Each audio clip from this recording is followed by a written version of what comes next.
भारत राष्ट्र समिति पार्टी ने आज मंगल 4 नवंबर चिविला में सड़क की तोसी रोड एक्सपेंशन में होने वाली ताख़ीर के खिलाफ एक एहतजाजी मुजाहरा किया। मुजाहिरीन ने तेलंगाना हुकूमत से इस ताख़ीर पर जवाबदेही अकाउंटेबिलिटी का मुतालबा किया। इस एहतजाज की क़ियादत तांडोर के साबिक़ BRS MLA pilot Rohit Reddy ने की। उन्होंने रियासती हुकूमत को तनकीद का निशाना बनाते हुए कहा कि 2023 के इंतखाबात से कबल BRS हुकूमत ने सड़क की तोसी के लिए ज़रूरी फंड्स मंजूर कर दिए थे, लेकिन कांग्रेस हुकूमत अदालत में ज़ेर इल्तिवा मुकदमात पर कोई कार्रवाई नहीं कर रही है।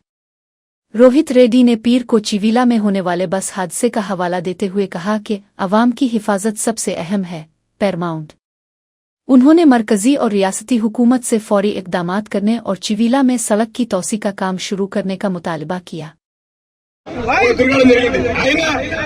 మరి అధికారంలో ఉన్న నాయకులకు మరి అదేవిధంగా ప్రజాప్రతినిధులకు మరి ఎందుకు ప్రజల పక్షాన్ని నిలవలేకపోతున్నారు, వాళ్ళు ఎందుకు వాళ్ళకి ఒత్తిడి ఏమున్నదో తెలుస్తలేదు. కాబట్టి మనమందరం